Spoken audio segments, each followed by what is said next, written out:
چھٹی چیز ہے بلکہ پانچویں، سود اور جوئے کے کامل انسداد کے ذریعے معیشت کی تطہیر اور اس کی بجائے شراکت اور مضاربت کا صحیح شرعی نظام قائم کیا جائے۔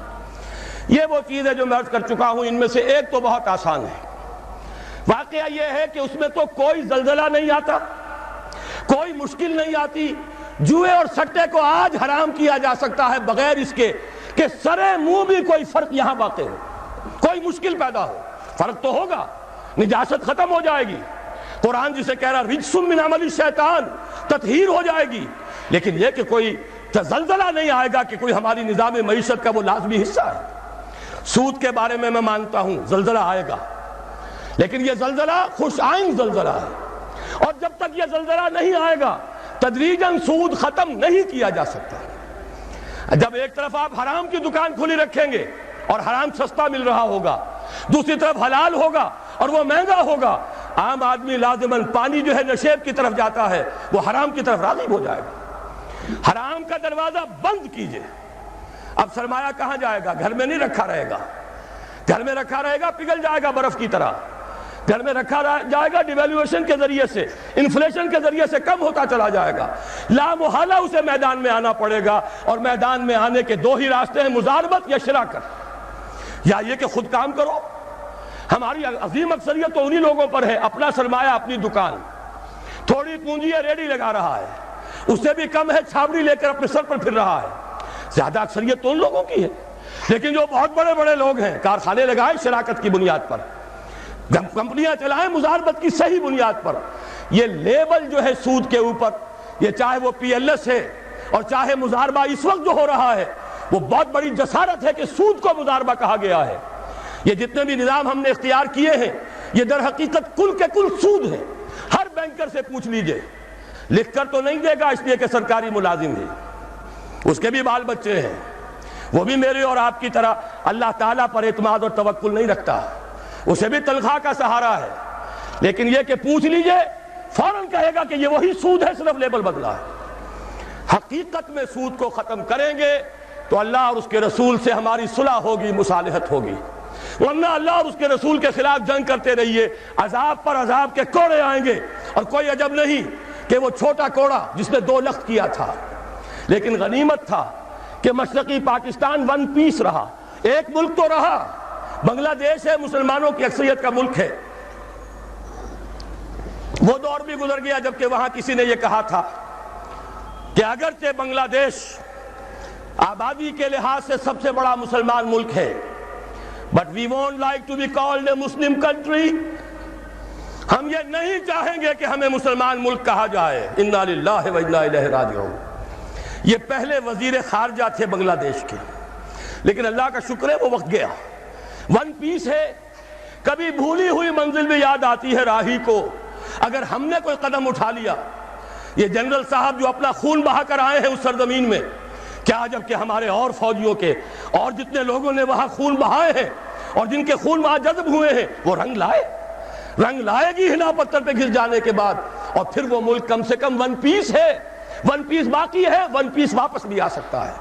لیکن یاد رکھیے اگر اللہ کے عذاب کا دوسرا کوڑا مغربی پاکستان پر برسا تو یہ ایک پیس نہیں رہے گا، اس کے کئی ٹکڑے ہوں گے، منصوبے بن رہے ہیں۔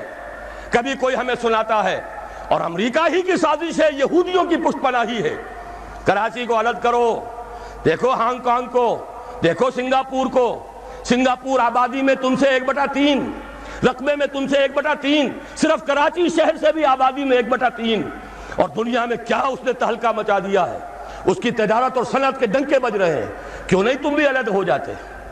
اور سندھو دیش، تمہاری زبان، تمہارا کلچر، تمہیں ریڈ انڈینز بنایا جا رہا ہے، تم تو ختم کر دیے جاؤ گے، کیوں نہیں سندھو دیش بنواتے؟ یہ ساری تحریکیں اندرونی ہی اس کے اسباب نہیں ہیں، خارجی اس کی طرف سے تحریکیں موجود ہیں۔ اگر یہ کامیاب ہو گئے خدا نہ خواستہ خاکم بدہن تو یہ تو کئی ٹکڑے ہوں گے۔ اور میں نے پہلے بھی کہا تھا، آج پھر سنا دینا چاہتا ہوں، یہ شہر لاہور ہے، بہت سے لوگ خوش ہوتے ہیں ہماری سرحد کے اس پار سکھوں نے ناک میں دم کر رکھا ہے بھارتی حکومت کا، لیکن نوٹ کر لیجئے اگر خالصتان وجود میں آ گیا تو اس کا اصل رخ کدھر ہوگا؟ وہ طاقت، خون دینے کی وہ عادی ہو گئی ہے قوم. اس پورے عرصے میں زیادہ تر سکھ مرے ہیں اور سکھوں ہی نے سکھوں کو مارا ہے. لیکن اگر کہیں ان کا ملک بن گیا تو ان کے رخ کدھر ہوں گے؟ ان کا ہیرو رنجیت سنگھ کہاں دفن ہے؟ ان کا پنجا صاحب کہاں ہے؟ یہ ہری پور کیا ہے؟ ہری سنگھ نلوا کا یہ آباد کردہ شہر. مانسیرا کیا ہے؟ راجہ مان سنگھ کا صحرا ہے. یہ سارے علاقے تو یہاں ہیں. ادھر تو ان کا کوئی مقدس شہر ہی نہیں. امرتسر سے ادھر ہے جو بھی کچھ ہے ان کا تقدس. اور اگر خدا نہ خواستہ پاکستان کے ٹکڑے ہو گئے، اگر سندھ علیحدہ ہو گیا تو پنجاب ہوگا لینڈ لاکڈ. اس کے پاس تو کوئی سمندر نہیں. اور اس کے بعد واقعہ یہ ہے کہ سب سے بڑی دشمنی سرحد کے اس پار سے آئے گی. اور کوئی عجب نہیں کہ مہاراجہ رنجیت سنگھ کا دور دوبارہ آ جائے. ذرا مسلمان یاد تو کریں، اسی شاہی مسجد میں استبل بن گیا تھا. مسجدوں کی سیڑھیاں یہاں قرآن شریف کے نسخوں سے بنائی گئیں. خالصہ ان پر پاؤں رکھ کر چڑھتا تھا، مسجد میں جاتا تھا اور گھوڑے بندھے ہوئے تھے. یہ دور کہیں لوٹ کر نہ آ جائے. شامت اعمال ماں کہیں اسی طریقے سے پھر دوبارہ ہم پر نازل نہ ہو جائے. لہذا دوڑو، زمانہ چال قیامت کی چل گیا. اٹھو وگرنہ حشر نہیں ہوگا پھر کبھی. اگر ہم نے یہاں پہ نظام خلافت کو نافذ نہ کیا اور یہ سود اور اس کے ساتھ جو جنگ ہم کر رہے ہیں اللہ کے اور رسول کے ساتھ اگر ختم نہ کی تو کوئی عزم نہیں کہ اللہ کے عذاب کا وہ کوڑا برس جائے. چھٹی چیز بڑی اہم ہے لیکن ذرا سا اس میں ایک علمی مسئلہ ہے. میں اس لیے اس بھرے جلسے میں وہ بیان کر رہا ہوں کہ میں یہ چاہتا ہوں کہ اب آپ کی اپنی زبانیں بھی کھلیں، آپ لوگوں سے بات کریں، آپ علماء دین سے پوچھیں یہ چیزیں حقیقت ہیں یا نہیں. اگر ہیں تو اب تک کیوں چھپا کر رکھی گئی؟ کیوں ملوکیت کا اسلام ہی کا پرچار آج تک ہوتا رہا ہے؟ حضرت عمر فاروق کا ایک اجتہاد تھا. جو ملک مسلمانوں نے بزور شمشیر فتح کیے اس کی زمینیں کسی کی انفرادی ملکیت نہیں، مسلمانوں کی اجتماعی ملکیت. یہ مسلمانوں کے لیے وقف. مسلمان نہ صرف اس وقت کے مسلمان، آنے والے مسلمانوں کے لیے بھی وقف، ان کی بہبود، مجموعی بہبود کے لیے خرچ ہوگا. اس پر جو لوگ کام کریں گے وہ خراج دیں گے، چاہے مسلمان ہو چاہے غیر مسلم ہو. خراجی زمین قیامت تک خراجی رہے گی. چاہے بعد میں کہیں ہماری بدقسمتی سے، شامت اعمال سے کوئی غیر مسلم حکمران آ جائے، پھر اگر آزادی حاصل کی جائے، سٹیٹس نہیں بدلے گا زمینوں کا. ونس خراجی، آلویز خراجی. یہ ذرا سمجھ لیجیے علمی بات کیا ہے. قرآن حکیم میں ایک حکم ہے انفال کا، مال غنیمت کا. یہ سورہ انفال میں ہے، 10ویں پارے کی پہلی آیت ہے. اور دوسرا حکم ہے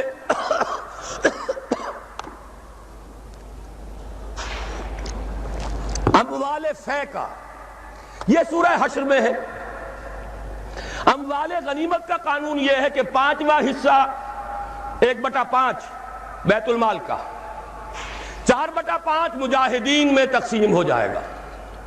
سوار ہے گھوڑا اور اونٹ بھی اس نے اپنا رکھا ہوا ہے تو اس کو 2 حصہ ملے گا، پیدل ہے اکیلا. اموال فے کیا ہے؟ کل کے کل بیت المال کے، کسی کا کوئی حصہ نہیں. عام خیال یہ تھا کہ یہ زمینیں جو فتح ہو رہی ہیں، عراق فتح ہو گیا، شام فتح ہو گیا، ایران فتح ہو گیا، مصر فتح ہو گیا. تصور تو کیجئے، the fertile crescent of the Middle East, سارا کا سارا فتح. چند سالوں کے اندر اندر چند ہزار صحابہ تھے جنہوں نے ان سارے علاقوں کو فتح کر لیا. اب انہوں نے مطالبہ کیا کہ جناب یہ مال غنیمت ہے، ہم نے جنگ کر کے فتح کیا، لہذا یہ زمینیں تقسیم کر دیجئے، 5واں حصہ رکھ لیجئے بیت المال کا. حضرت عمر نے فرمایا اگر میں نے یہ زمینیں اور یہ رقمیں تمہیں تقسیم کر دیے تو بعد کے آنے والے مسلمانوں کو کیا ملے گا؟ واقعہ یہ ہے کہ تاریخ انسانی کا بدترین جاگیردارانہ نظام قائم ہو جاتا اگر حضرت عمر یہ فیصلہ نہ کرتے. وہ عمر فاروق کان رائہ موافقا بالکتاب والسنہ، کتاب اور وحی کے مطابق ان کی رائے، بلکہ میں کہتا ہوں وہی ان کی رائے کے مطابق نازل ہوئی. وہ عمر بن الخطاب جن کے بارے میں حضور نے فرمایا کہ لو کان بعدی نبی لکان عمر، میرے بعد کوئی نبی ہوتا تو عمر ہوتے. یہ ان کا اجتہاد ہے اور یہ اجتہاد کسی مولوی کا نہیں، امیر المومنین کا ہے. جبکہ پوری ملت اسلامی ایک حکومت، ایک نظام، مذہب اور سیاست میں کوئی تفرقہ نہیں. وہی خطیب ہے مسجد نبوی کا اور وہی امیر ہے وہ حکومت کا، سربراہ ہے حکومت کا. اس کا اجماع اور خلافت راشدہ کا یہ اجماع، یہ تو گویا کہ ہمیشہ کے لیے اٹل قانون ہے. اس کے اوپر اس اجتہاد پر عمل کیجئے. زرعی زمین کی دو قسمیں ہماری شریعت میں ہیں. جو مسلمان لڑے بھڑے بغیر ایمان لے آئے ان کی زمینیں ان کی ملکیت ہیں. جیسے مدینے کے مسلمان، وہ تو لڑے نہیں، انہوں نے تو خود حضور کو لے کر اور ان کو دعوت دے کر وہ مدینے تشریف لے کر آئے ہیں. لہذا ان کی زمینیں ان کی ملکیت نہیں، ان سے عشر لیا گیا. یہ عشری زمینیں کہلاتی ہیں. جو زمینیں فتح ہوئی، جو ملک، یہ عشری نہیں، خراجی ہیں. یہاں پر وہ ملکیت رہیں گی بیت المال کی، مسلمانوں کی اجتماعی ملکیت، وقف علی المسلمین. البتہ جو کام کرے مسلمان ہو، کاشتکار، مجوسی ہو، عیسائی ہو، وہ خراج دیں گے براہ راست بیت المال کو. پاکستان کا یہ سارا علاقہ مسلمانوں نے بدور شمشیر فتح کیا تھا. یہ کسی کے باپ کی جاگیر نہیں ہے. وہ جاگیر چاہے کبھی رنجیت سنگھ نے دی ہو، چاہے وہ انگریزوں نے دی ہو، چاہے اس سے پہلے کہ وہ سلاطین مغلیہ نے دی ہو، جن میں سے سوائے ایک اورنگزیب عالمگیر کے باقی سب کا جو رویہ تھا وہ سب کو معلوم ہے کہ کیا تھا. اکبر اعظم نے تو یہاں سے دین محمدی کا جنازہ نکالنے کے لیے ایڑی چوٹی کا زور لگا دیا تھا صلی اللہ علیہ وسلم. نیا دین الہی رائج کیا تھا وہ اکبر اعظم علیہ ما علیہ. ان کی دی ہوئی جاگیریں اور وہ مقدس ہو جائیں گی. انگریز کی دی ہوئی جاگیریں اور وہ مقدس ہو جائیں گی. رنجیت سنگھ کی دی ہوئی جاگیریں وہ مقدس ہو جائیں گی. معاذ اللہ، یہ تمام زمینیں بیت المال کی ہیں. وقف علی المسلمین، ان سے خراج جائے گا براہ راست بیت المال میں. آدھی یا اس سے بھی زائد یا اس سے کم جو پوری پیداوار کا جائے گا وہاں اتنا ریونیو جمع ہوگا، اتنا ریونیو جمع ہوگا کہ بہت سے لعنتی ٹیکسوں سے نجات مل جائے گی. جن میں سب سے بڑا لعنتی ٹیکس جو ہے انکم ٹیکس ہے. عام کاروباری آدمی یا تو ہمہ وقت کلرک رکھے، اکاؤنٹنٹ رکھے، اور پھر اسے بازار سے بھی نہیں ملتی رسید، وہ سامان لے کر آتا ہے رسید نہیں دیتے. اب وہ جاتا ہے انکم ٹیکس افسر کے سامنے بھیگی بلی بنا کھڑا ہوا ہے. جھوٹ بولے، جھوٹ حلفیہ بیان دے، رشوت دے، اکاؤنٹنٹس کو دے، انکم ٹیکس آفیسر کو دے، چھوٹ جائے گا، جان بچ جائے گی. اور اگر جھوٹ نہیں بولے گا اپنی بساط الٹ دے.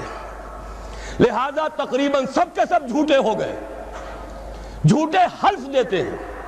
جب جھوٹا حلف انسان نے دے دیا ایک معاملے میں تو یوں سمجھئے کہ کارک کھل گیا بوتل کا. اب تو جھوٹ ہی ہوگا، اسی کا راج ہوگا. یہ سب سے بڑا ملعون ٹیکس ہے کہ جس نے ہمارے ہاں صداقت کا، دیانت کا، امانت کا جنازہ نکال دیا. اور یہ سب کچھ کیوں؟ اس لیے کہ جو اصل آمدنی کا ذریعہ ہے وہ تو ہم نے جاگیرداروں کو دے رکھا ہے. ان کے محل سج رہے ہیں، ان کے بڑے بڑے بنگلے ہیں، ان کے عیش ہیں. ہاری کو دیکھو، یہاں کے کاشتکار کو دیکھو. ایک صاحب نے ایک دفعہ کہا تھا جو پہلے لاہور میں رہتے تھے، پھر کچھ عرصے جا کر ایک دیہات میں مقیم ہوئے، کہنے لگے خدا کی قسم میں دیکھ کر حیران رہ گیا ہوں. پنجاب کا دیہاتی کاشتکار خود نہیں نہاتا، ہفتوں اپنی بھینس کو ضرور نہلاتا ہے، لیکن خود نہانے کا کوئی تصور نہیں. وہ حیوان سے بدتر ہو کر زندگی گزار رہا ہے. یہی حال ہاریوں کا ہے.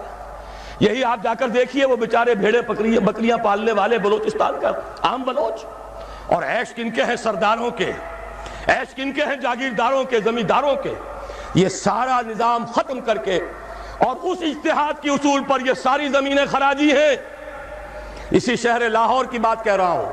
ایک بہت بڑے مفتی صاحب، ان کے صاحبزادے نے مجھے بتایا کہ میرے والد صاحب کا قول یہ ہے کہ یہاں کی ساری زمینیں خراجی ہیں، عشری نہیں ہیں. لیکن جب انہی کے دارالعلوم میں ہمارے ایک ساتھی نے استفتاء لکھ کر بھیجا تو ان مفتی صاحب نے دستخط نہیں کیے، کسی اور چھوٹے مفتی سے، وہ جو مفتی صاحب ابھی سمجھئے کہ ابھی وہ ایکسرسائز ہی کر رہے ہیں، اپرینٹس ہیں، ان کے ہاتھ سے دستخط کروا کے بھجوا دیا. یہ تو عشری ہے. یہ حال ہمارے علماء کا ہو چکا ہے. کیوں ہو گیا ہے؟ یہ سارے ادارے کن سے چلتے ہیں؟ چندے کون دیتے ہیں؟ سرپرستی کون فرماتا ہے؟ وہ تو وہی لوگ ہیں. سرمایہ دار کا چندہ نہ ہو تو دارالعلوم نہیں چلے گا. سرمایہ دار کا چندہ نہ ہو تو یہ سارے جو بھی ٹھاٹ بچھے ہوئے ہیں، جو بڑی بڑی مسندیں سجی ہوئی ہیں، جو بڑی بڑی جائیدادیں بن گئی ہیں، ریاستیں بن گئی ہیں، یہ کہاں سے آئیں گی؟ لہذا سچ بات کیسے کہی جائے؟ ان کے لیے ہیں مشکلات ہیں، لیکن اب ہمیں حقائق کو علل اعلان کہنا ہوگا۔ وہ جو اقبال نے کہا تھا، وہ شعر تو آپ کو سنایا جنرل صاحب نے، کس نہ باشد در جہاں محتاج کس، نقطہ شرع مبینی نس تو بس۔ اور میں آپ کو شعر سنا رہا ہوں جو حرف قل لفظ میں پوشیدہ تھی اب تک، اس دور میں شاید وہ حقیقت ہو نمودار۔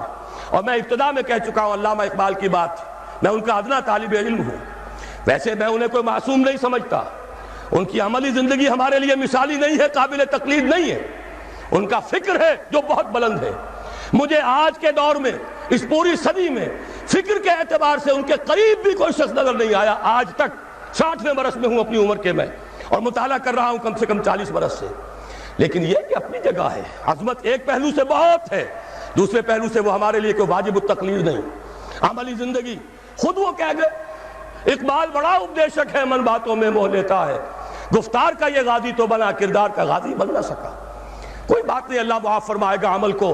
بات صحیح کہی ہے، اور وہ یہ کہی ہے کہ دور ملوکیت میں اسلام کے چہرے انور پر جو پردے پڑ گئے تھے، آج وقت آیا ہے کہ ان پردوں کو اٹھا دیا جائے، ڈنکے کی چوٹ کہا جائے یہ زمینیں خراجی ہیں، کسی کی ملکیت نہیں ہے، کسی کے باپ کی جاگیر نہیں ہے، یہ سب مسلمانوں پر وقف ہے، ان کی بہبود کے لیے ہیں، ان سے خراج براہ راست جائے، نیا بندوبست اراضی کیا جائے۔ جو پہلے کام کر رہے ہیں ان کا حق فائق ہے، الفضل للمتقدمی پہلے موجود ہیں، جو کام کر رہے ہیں، ورکیبل یونٹ بنا دیا جائے۔ اور یہ وہ بات ہے، سن 82 میں میں نے صرف 2 مہینے کی خطا کی تھی، ضیاء الحق صاحب کی شورا میں 2 اجلاس اٹینڈ کیے تھے، اور ڈنکے کی چوٹ کہا تھا کہ خدا کے لیے ایک کمیشن بٹھائیے، جید علماء بھی ہوں اس میں۔ جب وہ دیکھیں گے کہ موقع ہے سچ بات کہنے کا، تو بہت سے حضرات انشاءاللہ تعالی حق بیان کریں گے، لیکن یہ کہ ان کو موقع دیجئے، تحفظ دیجئے، اور یہ کہ بندوبست اراضی کے ماہرین کو بٹھائیے، زمین کا ایک نیا بندوبست ہو جو اس ملک کے لیے مفید ہو، جو عوام کی بہبود میں ہو، جس سے عدل و انصاف کے تقاضے پیدا ہو، پورے ہو جائیں، اور سارا ریونیو بیت المال کو، خزانے کو، اس لیے کہ خراج کی رقم ہر مصرف میں آ سکتی ہے، دفاعی مصرف میں آ سکتی ہے، انتظامی مصرفوں میں آ سکتی ہے، جبکہ عشر اور زکوٰۃ صرف مسلمانوں کی بہبود پر خرچ ہو سکتا ہے۔ لیکن خراج کا معاملہ یہ ہے کہ بہت سی چیزیں جس کے لیے ہمیں ٹیکسیشن کا سہارا لینا پڑتا ہے، وہ سب کے سب بھی ہم اس خراج کی رقم سے پورا کر سکیں گے۔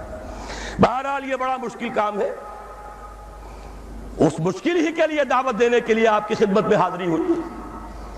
مشکل کے بغیر دنیا میں کبھی کچھ نہیں ہوا، قربانی کے بغیر کہیں اسے آپ توہین رسالت نہ سمجھ لیں، معاذ اللہ ثم معاذ اللہ، قربانی کے بغیر محمد الرسول اللہ والذین معہ، اگر کسی کو حق پہنچتا تھا کہ انہیں کوئی تکلیف نہ پہنچتی اور انقلاب آ جاتا تو وہ محمد تھے صلی اللہ علیہ وسلم، وہ حقدار محبوب رب العالمین سید الاولین والآخرین، ان کو حق پہنچ سکتا تھا۔ ان کے پاؤں میں صرف کانٹے نہیں چبھے، وہ تو ابتدائی بات ہے جب چچی بچھا دیا کرتی تھی دروازے کے باہر کانٹے لا کر، ان پر تو پتھراؤ ہوا ہے، ان کا جسم مبارک لہو لہان ہوا ہے، وہ 3 برس کے لیے شیب بنی ہاشم میں محصور رہے ہیں، شدید ترین فاقے آئے ہیں، وہ 3 دن غار ثور میں چھپے ہوئے رہے ہیں، اور وہاں آپ نے اپنے آپ کو جو ہے محفوظ رکھا ہے۔ پھر کیا نہیں ہوا؟ جنگ بدر میں طویل ترین سجدہ کیا، اے اللہ کل جو مارکا ہونے والا ہے، اگر کہیں یہ 313 میرے 15 برس کی کمائی اگر کہیں یہ کل ختم ہو گئی تو پھر قیامت تک تیرا نام لینے والا کوئی نہ ہوگا۔ حضرت ابو بکر تھے جو جھونپڑی کے باہر پہرا دے رہے تھے ننگی تلوار کے ساتھ، انہوں نے عرض کیا حسبک حسبک حضور بس کیجئے بس کیجئے۔ پھر کیا غزوہ احد میں دندان مبارک شہید نہیں ہوئے؟ کیا 70 صحابہ شہید نہیں ہوئے؟ جن میں ایک حمزہ بھی ہے رضی اللہ تعالیٰ عنہ، اسد اللہ و اسد رسول ہی تو ہے ہی، چچا بھی ہیں، خالہ زاد بھائی بھی ہیں، دودھ شریک بھائی بھی ہیں، ساتھ کے کھیلے ہوئے ہم جولی بھی ہیں۔ ان کی لاش آئی ہے، ناک کٹی ہوئی، کان کٹے ہوئے، پیٹ چاک کر کے کلیجہ چبا ہوا۔ اس کے بغیر انقلاب نہیں آیا تھا، اس کے بغیر نظام نہیں بدلتا۔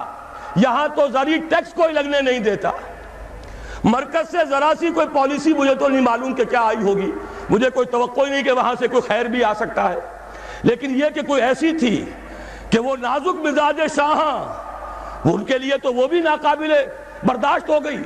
وہی آئی جے آئی کی حکومت مرکز میں، وہی آئی جے آئی کی حکومت یہاں، اور اس نے اس کے خلاف قرارداد پاس کر دی، اس لیے کہ ٹیکس نہیں دے سکتا، زمیندار نہیں. بیچارہ ایک تنخواہ دار ملازم 3,000 4,000 روپیہ جو آج کل کچھ بھی نہیں ہے، وہ تنخواہ لے رہا ہے، ایٹ سورس اس کا انکم ٹیکس کٹ جائے گا. انکم ٹیکس کٹے بغیر تنخواہ نہیں ملے گی. لیکن یہ کہ ان کے لیے کوئی ٹیکس نہیں ہے. جو ٹیکس دینے کو تیار نہیں، جن پر ٹیکس نواز شریف صاحب لگا سکتے ہیں، نہ بے نظیر لگا سکی، نہ بے نظیر کا باپ لگا سکا، نہ نواز شریف صاحب کے جو سرپرست تھے وہ لگا سکے. ظاہر بات ہے کہ اس کے لیے تو جب تک جانی قربانی نہیں دی جائے گی، جب تک کہ ہزاروں لوگ اپنے خون کا نذرانہ دینے کو تیار نہیں ہوں گے، یہ ظلم کی رات ختم نہیں ہوگی. 7ویں چیز زکوٰۃ کی کامل تنفیذ. اس کو بھی تھوڑا سا سمجھیے. بہت بڑا مذاق ہم نے اڑایا ہے شریعت اسلامی کا. بینک ڈپازٹ پر زکوٰۃ لگا دی، بڑا تیر مارا، زکوٰۃ نافذ کر دی. گویا کہ دھوکہ دیا لوگوں کو. ایک دھوکہ دیا زکوٰۃ آ گئی، دوسرا دھوکہ دیا سود گیا. جاء الحق وزهق الباطل. تو گویا کہ سارا کام تو ہو گیا، لیکن آدمی دیکھ رہا ہے نہ میرے حال کے اندر کوئی تبدیلی آئی، نہ سرمایہ داروں کی سرمایہ داری میں کوئی کمی آئی، نہ غریبی اور احتیاج ختم ہوئی. ہسپتالوں میں جا کے دیکھیے کس طرح دھکے مل رہے ہیں. وہ تو جن کے پاس بڑی بڑی فیسیں دینے کے لیے پیسے ہوں وہ جائیں، جو بھی نرسری ہومز ہیں بڑی سے بڑی وہاں پر جو فیس ادا کرے. غریب آدمی دھکا کھاتا ہے یا پانی لے کر آتا ہے، یا وہاں بھی لوٹ مار ہوتی ہے، پرچے لکھ دیے جاتے ہیں بازار سے جا کے دوا لے آؤ، اور اس میں سے بھی آدھی رکھ کر اسے آدھی استعمال کی جاتی ہے. یہ اس ملک میں ہو رہا ہے. جبکہ زکوٰۃ بھی آ گئی، سود بھی چلا گیا، جاء الحق بھی ہو گیا، زهق الباطل بھی ہو گیا، جبکہ کچھ بھی نہیں ہوا. دھوکہ ہی دھوکہ، فریب ہی فریب. صحیح کہا جنہوں نے کہا یہ سود کی نجاست میں سے ایک حصہ آپ نے لے لیا. 10% 15% سود دیا تھا، 2.5% لے لیا. سود کا چوتھا 5واں حصہ لیا ہے. اللہ اللہ خیر صلی اللہ. نجاست ہی نجاست ہے، اس سے کیا خیر وجود میں آئے گا. ہاں کچھ مولوی خوش ہو گئے، کچھ مدرسوں کے وظیفے بن گئے، کچھ حقیقی اور کچھ مصنوعی دفتروں صرف رجسٹروں پر لکھے ہوئے مدرسے، ان کے لیے زکوٰۃ شروع ہو گئی. یہ ہوا ہے زکوٰۃ کی بدنامی کا دو طرفہ کام. زکوٰۃ حقیقت میں ہے کیا، اس کو سمجھ لیجئے. زکوٰۃ کے اعتبار سے بھی شریعت اسلامی کے روح سے مال جو ہے وہ 2 قسم کا ہے. جیسے زمین میں نے عرض کیا 2 قسم کی ہے، خراجی عشری. ایسے ہی مال باطنی، اموال باطنی، اموال ظاہری. کسی شخص نے گھر میں کچھ پیسہ رکھا ہوا پس انداز کر کے، یہ اموال باطنی ہے. کسی نے زیور رکھا ہوا ہے، چلیے سونے کی ڈلی رکھ لی ہے کسی نے، کسی برے وقت کے لیے، پتہ نہیں نوٹ جو ہیں وہ تو دھیلے کے رہ جائیں، جیسے کویتی دینار ہو گیا تھا، کہیں ایسی آفت نہ آ جائے کوئی تھوڑا سا سونا لے کر رکھ لو. یہ جو گھر میں چھپا ہوا مال ہے یہ اموال باطنی ہے. ان کی زکوٰۃ اسلامی ریاست نظام خلافت زبردستی نہیں لیتی، ورنہ تو گھر گھر جا کے جامع تلاشی کرنی پڑے گی، ٹرنک کھولنے ہوں گے، تکیے ادھیڑ کر دیکھنے ہوں گے کہیں کچھ رکھا ہوا تو نہیں ہے. اسلام کا نظام نظام فطرت ہے. اموال باطنہ میں آپ کو آزادی ہے، زکوٰۃ دیں جسے چاہیں دے دیں، آپ کا اور اپنے رب کا معاملہ ہے، وہاں حساب جا کے دے دیجئے گا. اموال ظاہری کی زکوٰۃ جبرن لی جائے گی. وہ کیا ہے؟ یہ مال ہے جو دکانوں میں ہے، اموال تجارت. یہ فیکٹریاں ہیں جن میں فنشڈ پروڈکٹ بھی ہے، خام مال بھی ہے. یہ بھیڑ بکریوں کے گلے ہیں، ہزار ہزار بھیڑیں اور ہزار ہزار بکریاں، اونٹوں کی قطاریں. یہ ہے جو ظاہر مال ہے، سامنے ہے، کہاں چھپا کر لے جائیں گے؟ گودام بھی ہے تو وہ گھر تو نہیں ہے، گودام کی تلاشی ہو سکتی ہے، دکان کا حساب لگایا جا سکتا ہے. فیکٹری کے اندر اس کی زمین، اس کی مشین، اس کے ٹولز ایگزمپٹ، اس پر زکوٰۃ نہیں ہے. لیکن جو بھی مال ہے اس میں وہ 2 شکلوں میں ہوگا. یا خام مال ہے، کپڑا بنانے کا کارخانہ ہے تو دھاگا پڑا ہے اتنے کروڑ کا، تیار کپڑا ہے اتنے کروڑ کا، اس کا 2.5% دے دیجئے. مال ہے 5 لاکھ کا، دکان کے اندر 2.5% دے دیجئے. اموال ظاہرہ ہے. اور اس میں اس سے کوئی غرض نہیں کہ سال بھر میں آپ نے کچھ کمایا کہ گوایا. جب تک آپ نصاب کی حد سے اوپر ہیں چاہے آپ کا اس سال میں آدھا مال گیا، 10 لاکھ کی مالیت تھی، اب آپ 5 لاکھ کے ہیں، لیکن 5 لاکھ پر بھی آپ کو 2.5% دینا ہے، چاہے کمایا ہو چاہے گوایا ہو، اور یہ ٹوٹل پر ہے، کسی اکاؤنٹنٹ کی ضرورت نہیں، جو تاریخ معین ہے جا کر دیکھیے کیا مال پڑا ہوا ہے، 2.5% حساب کر کے دے دیجیے، اتنی رقم آئے گی۔ ابھی جو کہہ رہے تھے جنرل صاحب کہ یہ نعرہ بھٹو نے لگایا، یہ بالکل وہی بات ہے جو علامہ اقبال نے فرمائی ہے، مغربی تہذیب میں بھی ایک حصہ حق کا ہے، اگرچہ باطل نے اس کے اوپر پورا غلبہ حاصل کر لیا، لیکن حق کا حصہ اس میں بھی تھا۔ وہ کیا تھا؟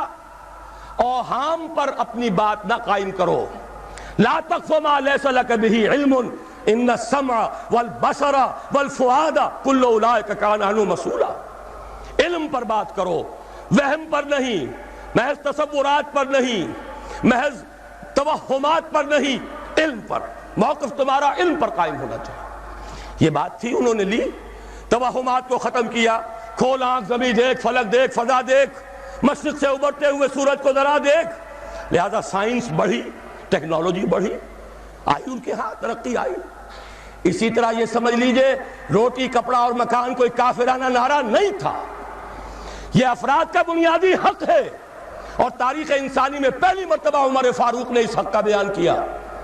اگر دجلہ اور فرات کے کنارے ایک کتا بھی بھوکا مر گیا تو عمر قیامت کے دن ذمہ دار ہوگا۔ کون مارکس ہے، کیا پدی اور کیا پتی کا شوربہ، کون کوئی جدید تصورات دینے والے ہوں گے؟ یہ کل کی پیداوار ہے اور آج ختم ہو چکے، آج ان کے چہروں پر کالک ملی جا رہی ہے، آج ان کے مجسمے گرائے جا رہے ہیں۔ عمر فاروق کا فرمان، یہ محمد کے غلام اور ایک ادنا تربیت یافتہ سپاہی کا فرمان ہے، یہ تا قیامت قائم رہے گا۔ ہر شہری کی بنیادی ضروریات کی کفالت ہے جو نظام خلافت کے ذمے، اور اس میں تو جیسا کہ میں نے عرض کیا، اس میں تو حضرت عمر نے مسلمان نہیں کہا، صرف مسلمان نہیں، جانوروں تک بات پہنچا دی۔ اس کا مطلب یہ کہ غیر مسلموں کا بھی حق ہے، اس لیے کہ حضرت عمر ہی نے ایک مرتبہ دیکھا تھا، کسی صوبائی دارالحکومت کے دورے پر گئے تھے، کوئی ایک بڑھا غیر مسلم غالباً مجوسی تھا، وہ کچھ خیرات مانگتا پھر رہا تھا، بہت بوڑھا ضعیف۔ وہاں کے عامل سے حضرت عمر نے پوچھا یہ کیا معاملہ ہے، یہ خیرات مانگنے پر کیوں مجبور ہو گیا؟ تو انہوں نے کہا غریب ہے اور اس کے پاس کوئی ذریعہ نہیں ہے۔ فرمایا یہ بڑا ظلم ہے کہ جب یہ جوان تھا، کماتا تھا، ہم اسے جزیہ لیتے تھے، اور آج اگر یہ بوڑھا ہو گیا ہے اور اس کا کوئی والی وارث نہیں ہے تو ہم نے اسے سڑکوں کے اوپر بھیک مانگنے کے لیے چھوڑ دیا ہے، اس کا بھی وظیفہ مقرر ہو جائے گا۔ یہ ذمہ داری، یہ کفالت عامہ ہر شہری کے لیے۔ اور یہ جان لیجئے تجارت میں اور صنعت میں یہ سارا فساد جو اس وقت ہے وہ اس وجہ سے ہے کہ عام آدمی، عام کسان، عام مزدور مجبور ہے کہ سرمایہ دار اور جاگیردار کی ٹرمز پر کام کرے، نہ کرے گا تو کیا کرے گا؟ ٹریڈ یونین بنا لیجئے، وہ بھی جیبی ٹریڈ یونین بنا لیں گے، ان کے اپنے ایجنٹ ہوں گے، اب لڑیے، خون کس کا جائے گا؟ مزدور ایک دوسرے سے ٹکرائیں گے، کچھ حاصل نہیں۔ اسلام نے کیا نظام دیا ہے؟ آپ غریب کو ضمانت دے دیجئے، اگر تمہیں صحیح ویج نہیں مل رہی، تمہیں صحیح مبادلہ نہیں مل رہا اپنی محنت کا، مت کام کرو، تمہیں بھوکا نہیں مرنے دیا جائے گا، تمہاری بنیادی ضروریات کی کفالت ریاست کرے گی۔ اب ہوئی برابر کی چوٹ۔ اگر کارخانے دار کہہ سکتا ہے کہ اگر آپ کو یہ چیز منظور ہے کام کیجئے ورنہ جائیے، سب مزدور چلے جائیں گے، میں لاک اپ کر دوں گا، کارخانہ بند کر دوں گا، لیکن یہ کہ مزدور اس وقت یہ نہیں کہہ سکتا، وہ تو کہے گا جناب اسی تنخواہ پر کام کروں گا، اس لیے کہ ایک دن کام نہ کرے شاید بچ جائے، 2 دن کام نہ کرے بچ جائے، تیسرے دن فاقہ آئے گا، اس کے پاس کھانے کو نہیں ہے۔ لیکن اگر معلوم ہو میری ریاست خلافت اللہ فی الارض، وہ ضامن ہے، وہ رب العالمین ہے، اور اسی کی رب العالمینی کا یہ مظہر ہے نظام خلافت، رحمت للعالمینی کا سب سے بڑا مظہر محمد رسول اللہ کی یہ نظام خلافت، یہ ضامن ہے، یہ مجھے بھوکا نہیں مرنے دے گا، یہ میرے بچوں کے لیے کوئی نہ کوئی چھت ضرور فراہم کرے گا، تو پھر اس کے پاس بھی بارگیننگ پاور ہے، وہ بھی قدم جما کر بات کرے گا کہ جناب یہ ویج دیتے ہیں تو کام کروں گا ورنہ نہیں کروں گا۔ یہ ہے جو آسان ترین حل ہے۔ باقی یہ کہ جبر کیا تھا روس نے، اس کا حشر دیکھ لیا. اور سرمایہ دارانہ نظام اس وقت تو بڑا خوش ہے، اس کے ڈنکے بج رہے ہیں، اس کی فتح ہو گئی. سب سے بڑا دشمن سرنگو ہے، وہ تو سجدہ کیے ہوئے ہے. لیکن یہ کہ واقعہ یہ ہے سرمایہ دارانہ نظام کے اندر جو کنٹرڈکشنز ہیں، جو تضادات ہیں، اب وہ ظاہر ہوں گے. جب باہر مقابلہ تھا، اندر کی لڑائی ختم تھی. اب اندر سے فساد ابھرے گا، اندر سے ایکسپلوژن ہوں گے. یہ غیر فطری نظام، یہ غیر انسانی نظام، یہ غیر معقول نظام ختم ہو کر رہے گا. کاش کہ اس کی جگہ صحیح، معتدل، متوازن، عادلانہ نظام خلافت، اس کا کوئی نمونہ ہم دنیا کے سامنے پیش کر دیں. اس وقت پوری دنیا کی طرف ہماری ذمہ داری ہے. ساری نوع انسانی کے ہم مقروض ہیں کہ ہمارے پاس ہدایت ہے، لیکن ہم اس پر خزانے کا سانپ بن کر بیٹھے ہوئے ہیں. نہ خود عمل کرتے ہیں، نہ دوسروں کے سامنے نمونہ پیش کرتے ہیں. یہ خلافت کی تحریک اسی لیے ہے، یہ سارے نظام کو بدلنا پیش نظر ہے. آخری بات، کامل قانونی مساوات، یہ بھی لکھا ہوا ہے یہاں، قریب ہے، پڑھی بھی جا رہی ہے بات. کوئی صدر مملکت، کوئی خلیفۃ المسلمین، کوئی ترجیحی حقوق نہیں رکھتا. ابھی آپ سن چکے ہیں جنرل صاحب سے بھی، قانونی طور پر کامل مساوات یہ نہیں ہے کہ صدر امریکہ عدالت میں طلب نہیں کیے جا سکتے. کرنل اولیور نارتھ کی جو ہے جان پر بنی ہوئی ہے، ہیئرنگز ہو رہی ہے، پوری دنیا دیکھ رہی ہے. جھوٹا فریبی یہ کرنل، حالانکہ در حقیقت اصل فریبی، اصل بدماش وہ ریگن بیٹھا ہوا وائٹ ہاؤس میں عیش کر رہا ہے. حکم تو اس کا تھا، وہ تو ادنا غلام تھا، لیکن نہیں، اسے تحفظ حاصل ہے، وہ عدالت میں نہیں آ سکتا. یہ کہاں جائیں گے؟ ابھی ان کی رسائی نہیں ہے وہاں تک جہاں محمد عربی نے پہنچایا تھا نوع انسانی کو 1400 برس قبل صلی اللہ علیہ وسلم.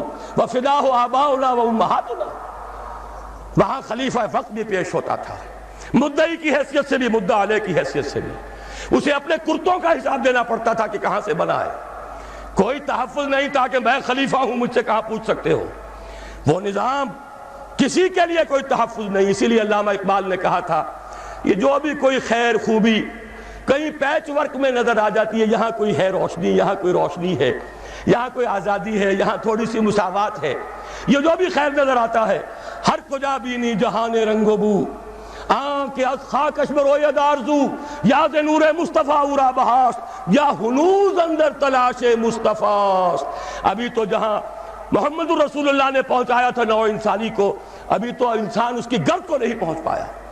نظام خلافت میں ہمارے ہاں تو وہ تماشا بھی ہو گیا تھا، کسی ایم پی اے صاحب سے کسی پولیس آفیسر نے کچھ بات پرس کر لی، قیامت آ گئی، زلزلہ آ گیا. گویا کہ انہوں نے کہا ہم نے کروڑوں یوں ہی خرچ کیے، ہم نے یہ ساری دھاندلیاں یوں ہی کی تھی، ہم نے آپ کے ہر جھوٹ کو سچ اس لیے کیا ہے کہ ہماری عزت کا تحفظ نہ ہو. اور معجزہ ہوا پارلیمانی جمہوریت کا کہ ایک بات وہ تھی کہ جس پر حکومت کی پارٹی اور اپوزیشن پارٹی دونوں متفق، اس لیے کہ لوٹ مار میں تو دونوں متفق ہیں. لوٹ مار کا حال تو یہ ہے کہ کہا جاتا ہے کہ بیوی کیا کر رہی ہو، کیوں یہ گندے کپڑے باہر لا کر دھونے شروع کر دیے. اپنے ساتھیوں کو دیکھو، ان کا بھی یہی حال ہے. یہ نہیں کہا کہ ہم پاک ہیں، یہ کہا کہ اگر ہم ناپاک ہیں، اگر ہم نے لوٹ مار کی ہے تو تمہارے ساتھی بھی لٹیرے ہیں. گویا کہ نصف لی و نصف لک وَهَذَا قَوْمٌ جَاهِلُونَ، کیوں یہ پردے اٹھا رہی ہو. یہ معاملہ در حقیقت اس نظام کے اوپر سب سے بڑا طنز جو صوبے کے سب سے بڑے ذمہ دار آدمی کی زبان سے نکلا ہے، وزیر اعلیٰ پنجاب، کہ بیوی کیا کر رہی ہو. اپنے آدمیوں کو بھی دیکھ لو، یہ ساری لوٹ مار انہوں نے بھی کی تھی.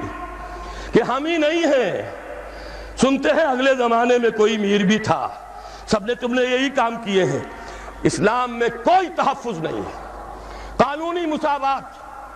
خلیفہ وقت بھی آئے گا عدالت میں، مدعی کی حیثیت سے آئے گا، اور اگر قانون اسلامی کے مطابق گواہی پیش نہ کر سکا اس کا دعویٰ خارج ہو جائے گا. علی مرتضیٰ رضی اللہ تعالی عنہ مدعی، قاضی شریح قاضی پوچھتے ہیں کہ یہ زرہ آپ کہتے ہیں کہ آپ کی ہے، یہودی کے کسی کے ہاں سے برآمد ہوئی ہے، بتائیے آپ کے پاس گواہ. فرمایا میرا بیٹا ہے حسن، میرا غلام ہے. قاضی فرماتے کہ نہیں جناب، شریعت اسلامی کی روح سے بیٹے اور غلام کی گواہی قابل قبول نہیں، کوئی اور گواہ ہے؟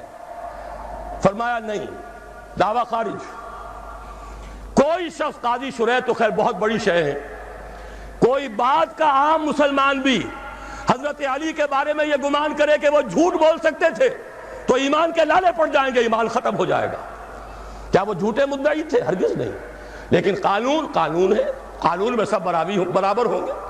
یہ ہے وہ مثال کہ جو دی گئی ہے۔ البتہ اس میں ایک اندیشہ ہوتا ہے کہ کچھ شریر لوگ کئی خلیفہ وقت کو مقدمے بازی ہی کے اندر گھیرے رکھیں، اسے کوئی کام کرنے کا موقع نہ دیں۔ اس کے لیے تعزیرات ہیں، جس کی سب سے بڑی مثال، اگر کوئی شخص کسی دوسرے شخص پر زنا کا الزام لگائے اور اگر ثابت نہ کر پائے تو اگر وہ زانی یا زانیہ غیر شادی شدہ ہے تو اس کے 100 کوڑے لگتے اگر ثابت ہو جاتا، تو یہ جس نے الزام لگایا اور ثابت نہیں کر سکا اس کو 80 کوڑے لگیں گے۔ تیار ہو، آ جاؤ، لگاؤ الزام۔ ایسی ہی تعزیر جو ہے معین کی جا سکتی ہے کہ جو لوگ غلط کوئی مقدمہ قائم کریں گے، غلط الزام لگائیں گے خلیفہ وقت پر، اس کو یہ سزا ملے گی۔ اب جو رسک لے سکتا ہے آئے میدان میں۔ قانونی تحفظ نہیں ہے، البتہ یہ کہ اس قسم کی تعزیرات کے ذریعے سے اس معاملے کو ایک حد سے کے اندر رکھا جا سکتا ہے۔ نویں بات، شراب اور دوسری نشہ آور چیزوں کے مکمل استحصال کے لیے سخت تعزیری قوانین۔ کچھ کہنے کی ضرورت نہیں، کوئی اختلاف اس میں ہو ہی نہیں سکتا۔ آخری بات جو ایک بات میں کئی باتوں پر مشتمل ہے، مخلوط معاشرت کا سد باب۔ مخلوط قومیت حرام، مخلوط معاشرت حرام۔ عورت اور مرد، ان کا جدا جسمانی نظام، جدا نفسیاتی ساخت، جدا ذمہ داریاں، جدا دائرہ ہائے کار۔ البتہ کوئی قدغن نہیں، ڈاکٹر بننا چاہتی ہے لڑکی بنے، مفید ہے، عورتوں کا علاج کرے گی، مردوں کے پاس جانے کی ضرورت نہیں ہوگی، لیکن اختلاط نہ ہو۔ ان کے اسکول علیحدہ، ان کے کالج علیحدہ، ان کے ہسپتال علیحدہ، ان کی یونیورسٹی کیوں علیحدہ نہیں ہو سکتی؟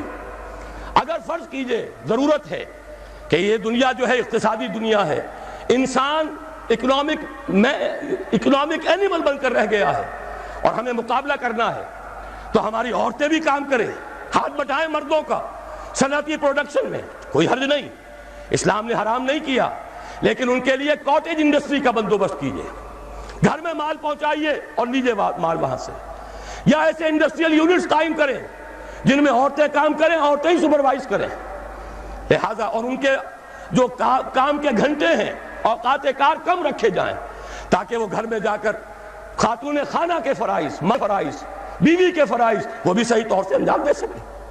ورنہ یہ کہ وہاں اگر ملازم رکھ لیا تو یہاں باہر آ کر کام کیا تو حاصل کیا ہوا؟ قومی سطح پر تو ادھر سے کمائی کی ادھر دے دی۔ اس اعتبار سے، خالص اکنامک اعتبار سے بھی قطعاً اس کی کوئی ضرورت نہیں۔ کاٹیج انڈسٹری اور علیحدہ انڈسٹریل یونٹس یہ سارے کیجئے۔ آخر آپ سوچئے، اگر زنانہ اسپتال میں نرس، لیڈی ڈاکٹر عورتیں ہیں، نرسیں بھی عورتیں ہوں، کوئی حرج نہیں، مردانہ اسپتال میں عورتیں کیوں نرس ہوں؟ جو سکینڈلز ہوتے ہیں روز آتے ہیں، ڈاکٹروں اور نرسوں کے معاملات، پھر مریضوں اور نرسوں کے معاملات، روز کہانیاں آپ پڑھتے ہیں، لیکن یہ کہ آنکھ نہیں کھلتی۔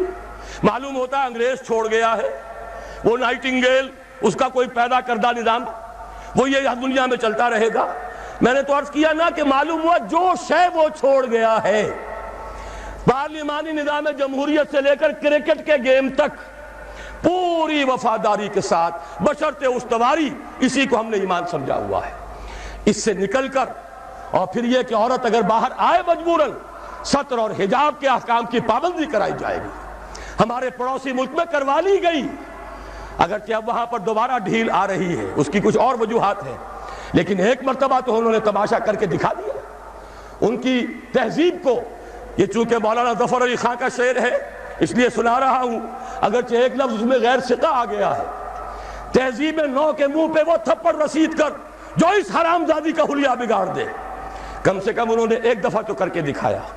کاش پاکستان جو اسلام کے نام پر بنا ہے، وہاں ہم یہ بے حیائی، بے حجابی، فحاشی کا راستہ بند کر سکیں، اور شرم اور حیا، فیملی لائف، گھریلو زندگی، اس کا سکون اور امن اور چین، شوہر اور بیوی کے درمیان باہمی اعتماد، یہ فضا دوبارہ پیدا ہو۔ اللہ کرے کہ ان لعنتوں سے جو مغربی تہذیب کی نقالی میں ہمارے آئی ہیں، ہم ان سے چھٹکارا حاصل کر سکیں۔ بہرحال یہ 10 نکات ہیں، ذرا مہلت ہو، وقت تو زیادہ ہو گئی ہے، لیکن یہ چکر لگا لیں گے، یہاں پر پڑھتے جائیں گے تو کوئی حرج نہیں ہے۔ اب سوال یہ ہے کہ یہ نظام آئے گا کیسے؟ میرے لیے بڑی سہولت ہے، میرے کچھ ساتھیوں نے پہلے ہی بیان کر دیا۔ پہلے یہ خلافت اپنی ذات پر نافذ کریں۔ ہمارا اپنا وجود ایک نفس ہے، اور ایک ہمارے ہاں روح ہے، روح ربانی، وَنَفَخْتُ فِيهِ مِن رُوحِي، یہ روح خلیفت اللہ ہے، امر اللہ ہے۔ یسألونک عن الروح قل الروح من امر ربی، یہ روح حاکم ہو جائے، یہ خلیفت اللہ بن جائے نفس کے اوپر۔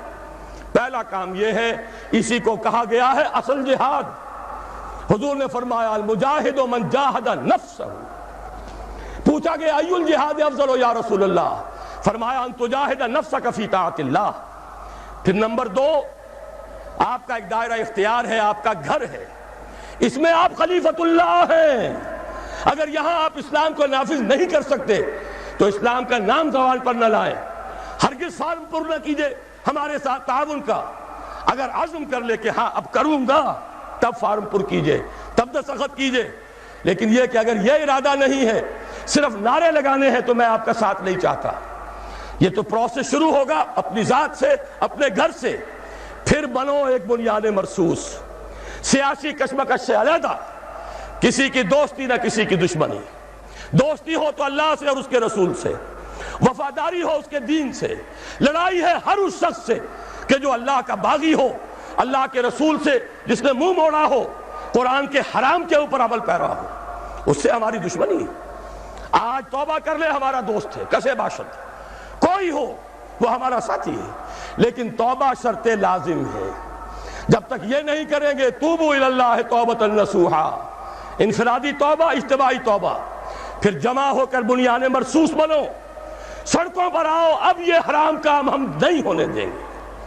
کسی کی حکومت گرانے کے لیے مت آؤ، کسی کو کندھا دے کر اوپر پہنچانے کے لیے، اور پھر جب اوپر چڑھ جائے تو اس کو گرانے کے لیے۔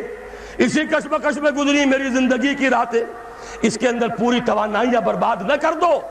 اسلام کے لیے آؤ جب آنا ہو، منکرات کے خلاف آؤ جب آنا ہو، ڈٹو اور منکرات کا استحصال کرو طاقت کے ساتھ، بالید، نہیں عن المنکر بالید۔ لیکن کب؟ جبکہ خود اپنے اوپر نافذ کر چکے ہو، جبکہ مل جل کر ایک طاقت بن چکے ہو، ایک جماعت کی شکل اختیار کر سکو، جبکہ ایک امیر کی بات سنو اور اس کی اطاعت کرو، تب یہ مظاہرے ہوں گے، تب میدان میں آنا ہوگا، تب للکاریں گے اور تب جانے نثار کریں گے۔ اللہ کرے کہ وہ وقت آ جائے، ہماری زندگیوں میں آئے گولیاں آئیں اور ہمارے سینے ان کے سامنے ہوں، ہماری پیٹھ پر کوئی گولی نہ لگے، لیکن یہ کہ پہلے وہ مراحل طے کر کے۔ بہرحال اس کام کے لیے ہم نے تنظیم اسلامی قائم کی، بیعت کا اصول اختیار کیا۔ البتہ بعض حضرات نے کہا کہ ذرا ایک دائرہ اور پیدا کرو، جو لوگ اقرار کر لیں، تم سے بیعت کریں نہ کریں، چھوڑ دو اس بات کو، اقرار کر لیں، انہیں اپنا معاون سمجھو۔ جنرل صاحب بیٹھے ہوئے ہیں، انہوں نے سب سے پہلے آ کر مجھ سے یہ کہا کہ ایک ایسا ایکسٹینڈڈ پلیٹ فارم جس میں اور لوگ بھی آ سکیں۔ بیعت کا معاملہ بڑا مشکل ہے، بہت وقت طلب ہے، آدمی پوری طرح ٹھوک لے، بجا لے، دیکھ لے، پورا اطمینان کر لے تبھی ہمت کر سکتا ہے۔ لیکن یہ کہ کیوں اس سے پہلے لوگوں کو دور رکھتے ہو، کیوں نہیں کوئی تعاون کا خانہ جو ہے کھول دیتے۔ اس کا آغاز ہم نے کیا، اور بہرحال جب یہ پہلا میرا اعلان آیا، جنرل صاحب میرے گھر پر آئے، قرآن اکیڈمی میں آئے، انہوں نے فرمایا کہ سب سے پہلے میں اپنے آپ کو پیش کرتا ہوں۔ وہ جو معاہدہ ہے یہاں پر آپ کو جو دیا گیا ہے 4 ورقہ، اس میں وہ معاہدہ تعاون موجود ہے۔ 3 باتیں۔ نمبر 1، یہ جو کچھ میں نے بیان کیا اور جو کچھ کتاب آپ کے پاس ہے، اس میں جو بھی منشور بیان ہوا، جو طریقہ کار بیان ہوا، اگر اس سے اتفاق ہے، نمبر 1 ایک عہد کریں کہ میں بھی شریعت پر کاربند رہنے کی پوری کوشش کروں گا، نمبر 2، اور نمبر 3 باقی اس خلافت کے لیے دام درم سخنے، تن من دھن سے تعاون کرنے کے لیے تیار رہوں گا۔ یہ 3 عہد کر لیں تو فارم پر کر دیجئے۔ تاکہ ہم آپ کے ساتھ پھر رابطہ کریں گے، دیکھیں گے کتنے لوگ ہیں، پھر ان کی کوئی تنظیم ہو، ان کے کوئی کاڈرز ہوں، ان کو منظم کیا جائے۔ چلیے ان میں سے جو مطمئن ہوتے چلے جائیں گے، جو قریب آ کر دیکھ سکیں گے، تنظیم میں آئے، اصل تو وہی ہوگی، وہ جمعیت منظم لوگوں کی سم و طاعت فی المعروف کے بندھن میں بندھ جانے والی، وہ اصل طاقت ہوگی۔ جیسے حضور نے ایک بڑی پیاری تشبیہ دی ہے دین اسلام کی تعلیمات کے بارے میں، فرمایا اسلام کی ایک جڑ ہے اور وہ کلمہ شہادت ہے، ایمان ہے۔ ایک اس کا تنا ہے، وہ ہے اقامت الصلاۃ و ایتاء الزکوٰۃ۔ ایک اس کی چوٹی ہے، وَذَرْوَةُ السَّنَامِ مِنْهُ الْجِهَادُ فِي سَبِيلِ اللَّهِ۔ میں نے یہی تمثیل اپنے بعض رفقا کو ابھی کراچی میں بتائی کہ ہماری یہ تحریک بھی اس کی ایک جڑ ہے، وہ جڑ ہے دعوت رجوع القرآن۔ خیرکم من تعلم القرآن وعلمہ، قرآن پڑھو، پڑھاؤ، سیکھو، سکھاؤ، اپنی آنکھوں سے پڑھنے کے قابل ہو جاؤ، اتنی عربی سیکھو کہ بغیر ترجمے کے، حجاب کے، براہ راست قرآن تم سے ہم کلام ہو سکے۔ تیرے ضمیر پہ جب تک نہ ہو نزول کتاب، گرا کسا ہے نہ راضی نہ صاحب کشاف۔ دوسرا اس کا تنا ہے، وہ لوگ جو سم و طاعت فی المعروف کے بندھن میں بندھ جائیں، جو حکم دو گے مانیں گے بشرطے کہ کتاب و سنت کے خلاف نہ ہو۔ حکم دو گے آگے بڑھیں گے، اور حکم دو گے پیچھے ہٹو، پیچھے ہٹ جائیں گے۔ یہ تنا ہے، یہ تنظیم اسلامی ہے۔ میری 15 برس کی اس کے اندر محنت لگی ہوئی ہے، 25 برس سے زیادہ کی محنت ہے۔ وہ دعوت رجوع القرآن، انجمن خدام القرآن، قرآن اکیڈمی، قرآن کالج، اب کراچی میں اکیڈمی بن گئی ہے، اب یہ فیصل آباد میں بن رہی ہے، ملتان میں ایک کام وہ ہے، اصلھا ثابت، اصل جڑ وہ ہے۔ پھر ہے یہ تنظیم اسلامی، اور اب یہ تنا ہے۔ اور عجیب بات ہے، یہ درختوں کے اوپر جو پتے ہیں، ڈالیاں ہیں، یہ ہوا میں ہلتی ہیں۔ حرکت، تحریک خلافت ہے جس کا آغاز ہو رہا ہے۔ اس میں ہمیں معاون چاہیے، ساتھی چاہیے، تعاون کرنے والے چاہیے۔ وہ فارم آپ کے پاس ہے، جو بھی اسے پر کرے وہ یہیں دے جائے۔ یہاں پہ سٹالز بنے ہوئے ہیں، یہاں پر دستخط کرنے کے لیے پینسلیں ہیں، نام صاف، پتہ صاف لکھ کر دے دیجئے، اور یہ کہ بعد میں بھی اس پر پتہ درج ہے، گھر سے وہاں پر پر کر کے بھجوا دیجئے۔ آپ ہمارے ساتھی ہوں گے، اس کام میں معاون ہوں گے۔ چھوٹی چھوٹی 2 وضاحتیں۔ ایک وضاحت یہ ہے کہ جب تک یہ انقلاب نہیں آتا، جو عمل سیاسی ہمارے ملک میں جاری ہے، ہم چاہتے ہیں وہ جاری رہے اور دستوری سطح پر جاری رہے۔ مارشل لا اس ملک کے لیے سم میں قاتل ہے۔ مارشل لا کی کسی بھی کیفیت کو، کسی بھی حیثیت کو ہم صحیح نہیں سمجھتے اس ملک کے لیے۔ البتہ یہ کہ دوسری یہ، جو لوگ دین کے ساتھ وفادار ہیں، جو حقیقتاً اسلام کا بول بالا کرنا چاہتے ہیں، جن کا ارادہ ہے کہ نظام خلافت قائم ہو جائے، ان سے ہماری دست بستہ گزارش ہے۔ یہ گزارش جماعت اسلامی کے امیر قاضی حسین احمد صاحب سے بالمشافہ وقت لے کر، استدعا کر کے، ان سے وقت لے کر جا کر ان سے بھی میں کر آیا ہوں۔ ان کے علاوہ پروفیسر عبدالغفور صاحب سے، اور ایک اور ان کے اہم آدمی جو کہ پارلیمنٹ کے ممبر رہے نیشنل اسمبلی کے، فاروقی صاحب، ان سے بھی بات کی ہے، لیکن وہ لوگ تیار نہیں۔ الیکشن یہ تو گویا کہ اصول موضوع ہے۔ اسی طرح جمعیت علماء اسلام کے دونوں دھڑے، چند سال پہلے ان کی بڑی شاندار کانفرنسیں ہوئی تھی۔ یہ جو پارک ہے، اقبال پارک، اور یہ جو مینار پاکستان کے سائے میں، دونوں جگہ میں حاضر ہوا۔ باتیں انقلاب کی، خاتمہ انتخاب پر۔ میں ان سب سے مایوس ہوا، اٹھا میں مدرسہ و خانقاہ سے نمناک۔ یہی وجہ ہے کہ ہم نے تو اپنا قافلہ چھوٹا ہے، آغاز بہت حقیر ہے، ہم نے شروع کر دیا ہے۔ ان سے دست بستہ گزارش جاری رہے گی۔ خدا کے لیے اقتدار کی کشاکش سے علیحدہ کر لو۔ کتنے زور شور سے آئی جے آئی بنائی تھی، معلوم ہوتا تھا کہ بس آئی جے آئی کہ اسلام آیا کہ آیا، لیکن وہ آئی جے آئی بھی آ گئی، اور اس میں جو جماعتیں ہیں وہ نہایت مایوس بھی ہو چکی، شدید ترین تنقیدیں بھی کر رہے ہیں۔ انہی کے ووٹوں سے براجمان ہیں جا کر سینیٹر بن کر، انہی کی دھمکیوں پر منقار زیر پر بھی ہو جاتے ہیں۔ وہ جا کر ذرا ایک دفعہ ملاقات کر لیں تو دنیا پلٹ جاتی ہے۔ یہ وہ تماشا ہے جس نے دین کو بدنام کر کے رکھ دیا ہے۔ عوام کی امیدیں ختم ہو رہی ہیں۔ رجال دین پر سے اعتماد ختم ہو گیا تو دین پر سے ختم ہو جائے گا۔ دست بستہ گزارش ہے، خدا کے لیے ادھر سے نکل آؤ، یہاں سے ہٹ کر نہیں، انل منکر کے لیے ایک منظم طاقت فراہم کرو۔ پھر للکارو، تم سیاسی طور پہ نہ کسی کے حریف بنو نہ حلیف بنو، لیکن ہم حریف ہیں تو کفر کے، فحاشی کے، شرک کے، بے حیائی کے، اور اگر حلیف ہے تو اللہ کے، اس کی کتاب کے، اس کے رسول کے، جیسے کہ حضور نے فرمایا الدین والنصیحہ، دین تو نصیحت ہے، وفاداری ہے، خیر خواہی ہے۔ پوچھا گیا لمن یا رسول اللہ، حضور کس کے ساتھ خلوص و اخلاص، کس سے وفاداری؟ فرمایا للہ ولکتابہ ولرسولہ ولائمۃ المسلمین وعامتہم، سب کے ساتھ خیر خواہی، نصح، بھلائی چاہنا، اور سب سے بڑی بھلائی کیا ہے؟ کلمہ خیر، امر بالمعروف نہی عن الخیر، وَلْتَكُن مِّنكُمْ أُمَّةٌ يَدْعُونَ إِلَى الْخَيْرِ وَيَأْمُرُونَ بِالْمَعْرُوفِ وَيَنْهَوْنَ عَنِ الْمُنكَرِ وَأُولَٰئِكَ هُمُ الْمُفْلِحُونَ۔ اللہم ربنا اجعلنا منہم، پروردگار ہمیں بھی ان میں شامل کر، اور ان دوسری دینی جماعتوں کو بھی اسی لائے عمل کو اختیار کرنے کی توفیق عطا فرما۔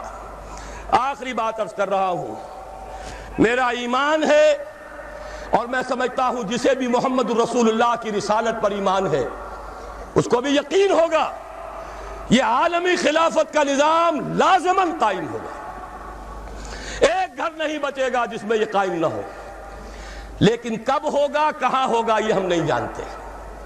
ہو سکتا ہے تمام مسلمان اس وقت کے اللہ تعالیٰ کے ہاں راندہ درگاہ ہو جائیں، اور کسی غیر مسلم قوم کے ہاتھوں مسلمانوں کو پٹوایا جائے، اور پھر اسی کے ہاتھ میں اسلام کا جھنڈا دے دیا جائے۔ 750 سال قبل یہ بات ہو چکی ہے، تاتاریوں کے ہاتھوں پٹوایا، کروڑوں مسلمان مارے گئے، لیکن اس کے بعد وہی تاتاری اسلام لے آئے، وہی وفادار ہو گئے۔ ہے آیا فتنہ تاتار کے افسانے سے، پاسباں مل گئے کعبے کو صنم خانے سے۔ اب بھی ہو سکتا ہے۔ دوسری بات میں یہ عرض کر دوں، عالم عرب سے اب کوئی امید نہیں۔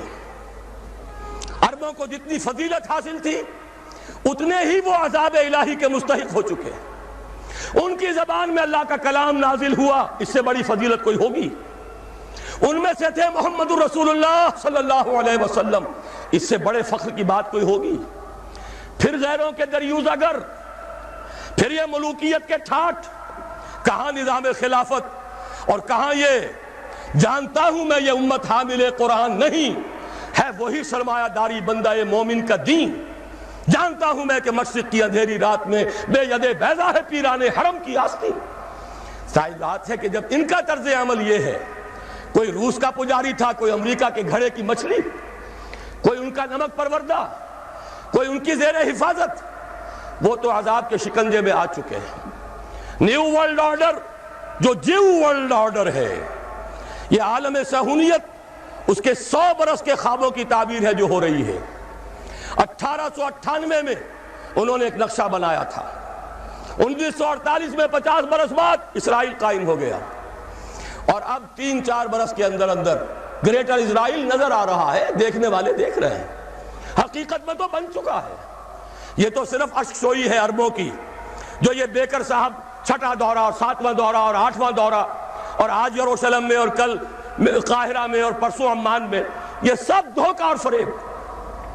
کچھ گیدڑ بھپکیاں بھی اسرائیل کو دیتے ہیں، لیکن ڈٹا ہوا ہے، اور نظر آ رہا ہے اب تو یہ ہے کہ اگر مسلمان ممالک میں کسی میں یہ خلافت کے نظام کا چرچا ہو سکتا ہے، تو میں یہ سمجھتا ہوں کہ سب سے بڑا حق بھی ہے اور سب سے بڑا فضل بھی ہے اللہ کا کہ پاکستان سے ہو۔ 400 برس کی تاریخ، سارے عظیم مجددین امت یہاں پیدا ہوئے، مجدد الفسانی، شاہ ولی اللہ دہلوی، شہیدین کی تحریک جن کا خون جذب ہوا یہاں بالا کوٹ میں، پھر اس دور میں علامہ اقبال جیسا نابغہ، مولانا ابوالکلام آزاد جیسا داعی القرآن، اگرچہ بعد میں وہ صرف آزادی ہند کی تحریک کے لیے خاص ہو گئے، مولانا مودودی جیسا مفکر اور مصنف، اسی طریقے سے مولانا الیاس صاحب کی جماعت، اتنی عظیم حرکت، یہ سب کے سب جو ہے کچھ اشارات ہیں فطرت کے۔ پھر پاکستان کا اسلام کے نام پر قائم ہونا، پوری دنیا میں ایک ملک، اور میں تو اس سے بھی آگے بڑھ کر ایک بات کہتا ہوں، اللہ تعالیٰ کا ایک اصول ہے، قانون ہے، جہاں بیماری پیدا ہوئی اس سے پہلے اس کا علاج بھی پیدا فرما دیتا ہے۔ یہ حدیث مجھے نہیں معلوم سند کے اعتبار سے اس کا کیا مقام ہے، لیکن عام طور پر بیان ہوتی ہے، حدیث نہیں تو ایک حکیمانہ قول ہے ما انزل اللہ من دائن الا انزل لہ دوال، اللہ نے کوئی بیماری نازل نہیں کی جس کی دوا بھی نہ اتار دی ہو۔ اور مولانا حالی نے بھی کہا تھا کوئی مرض ایسا نہیں ہے کہ جس کی دوا حق نے کی ہو نہ پیدا۔ یہ معاملہ صحیح ہے، اور اسی حوالے سے کہہ رہا ہوں 1948 میں اسرائیل قائم ہوا، اور 1 سال پہلے پاکستان 1947 میں وجود میں آ چکا۔ کوئی ہے فطرت کے اشارے، صرف یہ ہے کہ ذرا ہمت کیجئے، آنکھیں کھولیے، کھول آنکھ، زمین دیکھ، فلک دیکھ، فضا دیکھ، اپنے ماضی کو بھی دیکھیے، حال کو بھی دیکھیے، مستقبل کے لیے اللہ کے رسول کی دی ہوئی ان پیشن گوئیوں پر یقین رکھتے ہوئے کمر ہمت کس کے کھڑے ہو جائیے، تن من دھن لگانے کے لیے۔ ان صلاتی و نسکی و محیای و مماتی للہ رب العالمین، خلافت کا بول بالا کرنا ہے، اس نظام کو قائم کرنا ہے۔ اور میں آپ سے عرض کر دوں، یہ محسوس ہو رہا ہے پاکستان میں خلافت کی آواز ایک دم کئی طرف سے اٹھتی سنائی دے رہی ہے۔ اللہ کرے کہ یہ سب لوگ کسی ایک جگہ پر جمع ہو جائیں۔ مصنوعی اتحادوں سے کچھ نہیں بنتا۔ میں ایک بڑا تلخ تجربہ کر چکا ہوں زندگی کا، اور بہرحال مومن ہوں یا نہیں، چاہتا ہوں کہ اللہ تعالیٰ کے ہاں مومن شمار ہو جاؤں۔ اور مومن کی ایک مثال یہ بھی ہے، ایک علامت یہ بھی ہے، ایک بل سے 2 بارہ نہیں ڈسا جاتا۔ متحدہ شریعت محاذ کا تجربہ میں نے کر لیا، بڑے بڑے جغادری علماء کو دیکھ لیا، ان کے آپس کے سر پھٹول کو دیکھ لیا، ان کی دھواں تقریروں کو دیکھ لیا، جب وقت آیا تو جھاگ کی طرح بیٹھ جانے کو دیکھ لیا، 27 رمضان المبارک کا الٹیمیٹم دینا بھی دیکھ لیا، اور رمضان کے شروع ہونے سے پہلے ہی اپنے اس الٹیمیٹم سے میں باز آیا، محبت سے اٹھا لو پاندان اپنا، یہ منظر بھی دیکھ لیا۔ اب اس طرح کے کسی انمل بے جوڑ اتحاد کے لیے قطعاً طبیعت میں آبادگی نہیں۔ لاؤ کام کرے، ہمت کرے، اعتماد ہو تو ساتھ ملے، معاون بنے، لیکن کوئی مصنوعی اتحاد وہ سوائے اس کے کہ آپس میں اقتدار کی کشاکش شروع ہو جائے کچھ حاصل نہیں۔ تاہم مبارک ہے، یہاں بھی میں مشکور ہوں، بہت سے ادارے جو اب کچھ خلافت کے لیے کام کر رہے ہیں، کچھ کرنا چاہ رہے ہیں، ان کے نمائندہ حضرات بھی یہاں آئے ہیں، میں نے انہیں دعوت خاص پر مدعو کیا اور وہ تشریف لائے ہیں، میں ان کا ممنون ہوں۔ اللہ کرے کہ یہ بات آگے بڑھے اور اس کے اندر ہم کام کر سکیں۔ یہ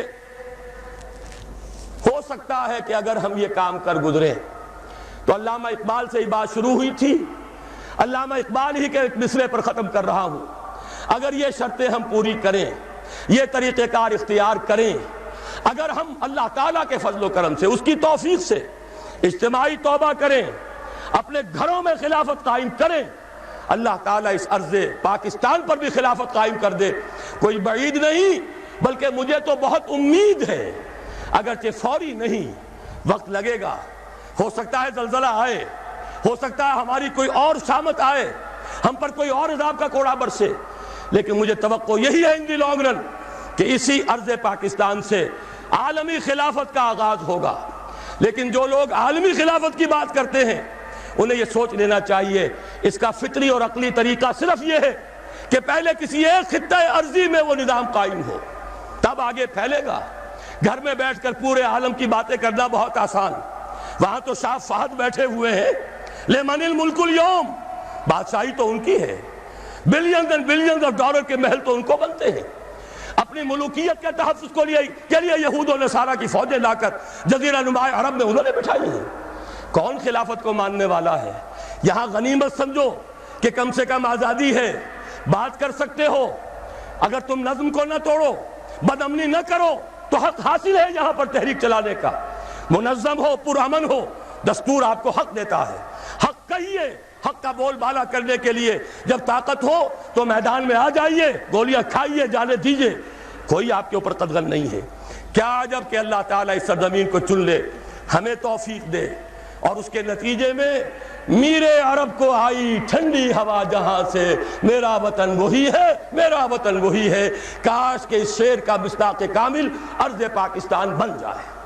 اب میری گفتگو ختم ہوئی، معذرت خواہ ہوں، میں نے وعدہ کیا تھا اپنے ساتھیوں سے کہ آج میں 1.5 گھنٹے سے زیادہ گفتگو نہیں کروں گا، لیکن غالباً 2 گھنٹے ہو گئے، لیکن آپ بھی بیٹھے رہے، کچھ میری بھی ہمت رہی، حالانکہ میرا گلا بہت خراب تھا، لیکن اللہ نے ہمت دی ہے تو امیر جماع احباب درد دل کہہ لے، پھر التفات رخ دوست نہ رہے، میں نے یہ ساری بات آپ کے سامنے کر دی ہے۔ اب صرف گزارش یہ ہے کہ چند منٹ کے لیے تشریف رکھیے. ایک تو مجھے اعلان کرنا ہے، بعد میں دعا پر اس مجلس کا خاتمہ ہوگا.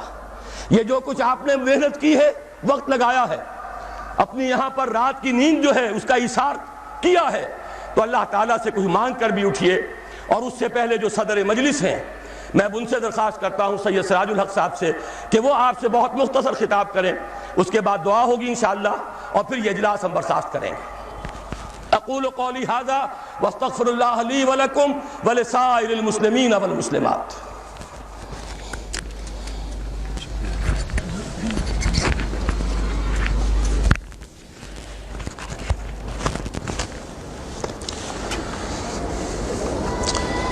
نحمد و نصلی علی رسول الکریم. محترم و معزز حاضرین جلسہ، مجھے بڑی شدت سے احساس ہے کہ بڑی رات جا چکی ہے، اور میں واقعی آپ لوگوں نے جو ایثار کیا ہے تشریف لانے کا اور اس صبر سے خطابات سننے کا، اس کے لیے بہت بہت شکر گزار ہوں. ہمارے اور ساتھیوں نے بھی جو یہاں تقاریر کی ہیں، وہ جس جذبے سے کی گئیں، اس کے بعد بھی، اور خصوصیت سے محترم ڈاکٹر صاحب نے جو خطاب فرمایا ہے، اس کے بعد تحریک خلافت پہ کوئی بات کہنا میرے نزدیک تحصیل حاصل ہے. چند الفاظ میں اس تحریک کے عملی پہلو کی طرف آپ کی توجہ دوبارہ دلانا چاہتا ہوں. اگر آج کا خطاب سننے کے بعد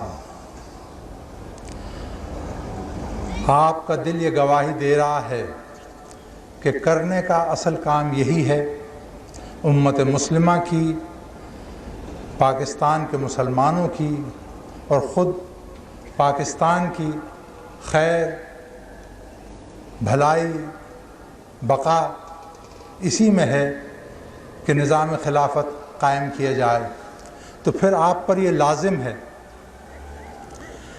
کہ آپ اس تحریک خلافت کی ہر ممکن صورت سے مدد کریں اور ہر طرح سے اس کو سپورٹ کریں.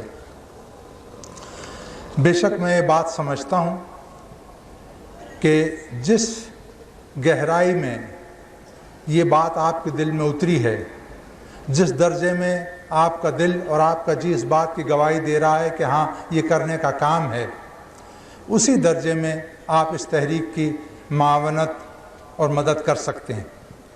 اگر آپ ان لوگوں میں سے ہیں، اور اللہ کرے آپ میں سے اکثریت تو ان لوگوں کی ہو، کہ جن کے دل کی کیفیت اس ڈاکٹر صاحب کے خطاب کو سننے کے بعد وہ ہوئی جسے ہم یقین محکم کہیں، جسے ہم کہیں کہ ہاں آپ کا دل اس بات پر ٹھک گیا ہے، تو پھر تو میں خواہ آپ سے کہوں یا نہ کہوں، مجھے پورا یقین ہے کہ آپ لوگ دامے درمے سخنے ہر لحاظ سے اس تحریک کی مدد کریں گے.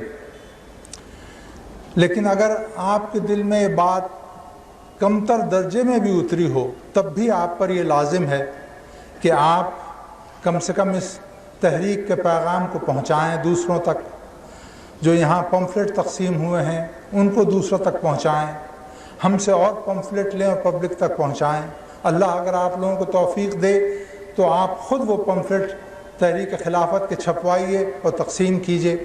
اگر اللہ نے استطاعت دی ہو تو اخبارات میں اس تحریک کے سپورٹ میں اشتہارات دیجیے، مضامین لکھیے، بیانات دیجیے. آئندہ جو اجتماعات اور جلسے تحریک خلافت کے لیے منعقد ہوں اس میں خود تشریف لائیے، اپنے اعزاء اور احباب کو ساتھ لے کر آئیے، اپنے نام اور پتہ ہمیں دیجیے تاکہ ہم یہ دیکھیں کہ اللہ تعالیٰ نے اس تحریک خلافت کے لیے ہمیں کتنے اعوان اور انصار اور مددگار مہیا فرمائے ہیں.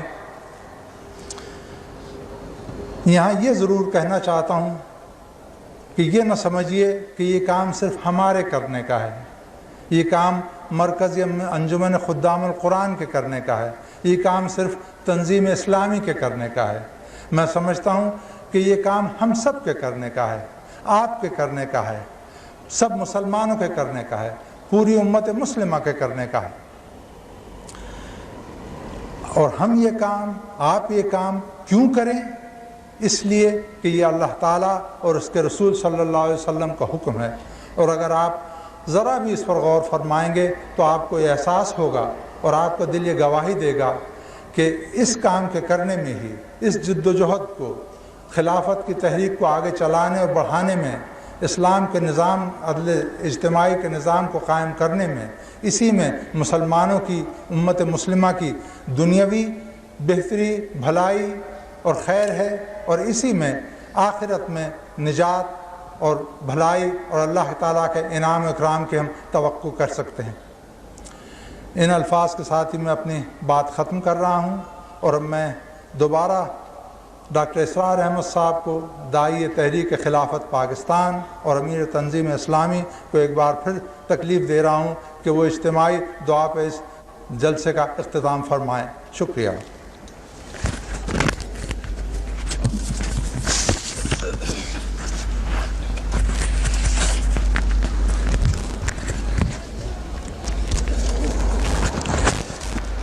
میں نے ایک بات تو عرض کی تھی کہ اعلان مجھے کرنا ہے، ایک تو اس کو دہرا رہا ہوں جو ابھی سید صاحب نے بھی آپ کے سامنے فرمایا کہ یہاں پر ہمارے یہ 6-7 مرکز قائم ہیں، میزیں لگی ہوئی ہیں، اس پر پینسلیں بھی ہیں، جو حضرات ابھی ہمارا یہ تعاون کا جو عہد نامہ، اقرار نامہ ہے وہ پر کر دیں۔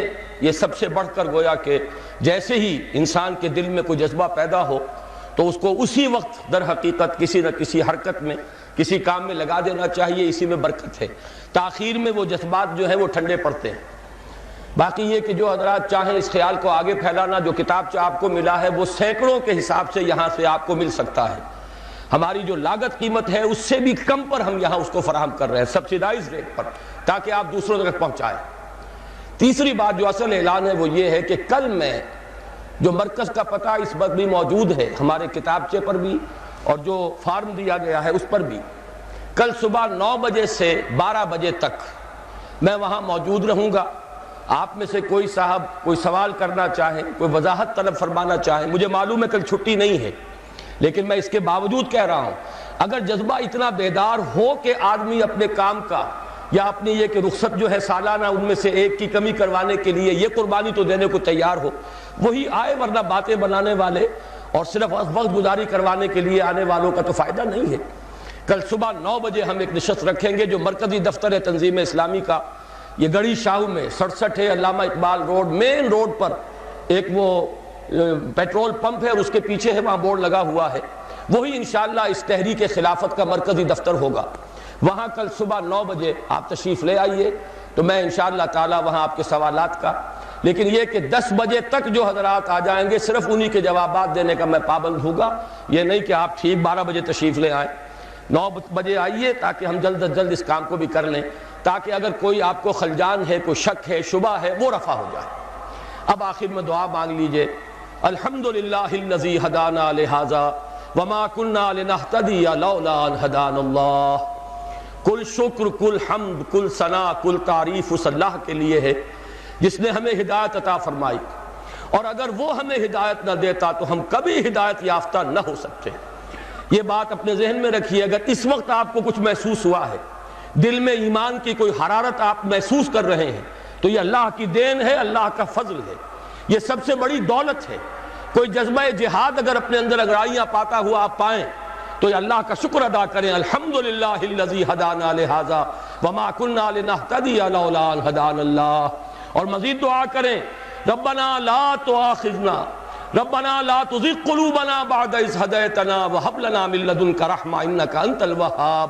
پروردگار جب تو نے ہمیں ہدایت عطا فرما دی تو اب ہمارے دلوں کو کجی میں نہ ڈالیو، ایسا نہ ہو کہ ہم کل صبح اٹھیں اور اپنے کاروبار میں لگ جائیں اور اپنے معمولات میں ہو تو یہ ہدایت کی پونجی غائب ہو جائے۔ ربنا لا تزغ قلوبنا بعد اذ ہدیتنا وہب لنا من لدنک رحمہ انک انت الوہاب۔ ہمیں اپنی رحمت کے بے پایا خزانوں سے حصہ عطا فرما، تیرے خزانے جو ہے رحمت کے وہ ناپیدا کنار ہیں، تو دینے والا ہے، عطا فرمانے والا ہے۔ اللہم انصر من نصر دین محمد صلی اللہ علیہ وسلم وجعلنا منہم۔ اے اللہ اپنے ہر اس بندے کی مدد فرما جو تیرے نبی کے دین کی خدمت کر رہا ہو، اور ہمیں بھی ان کے ساتھ شامل ہونے کی توفیق عطا فرما۔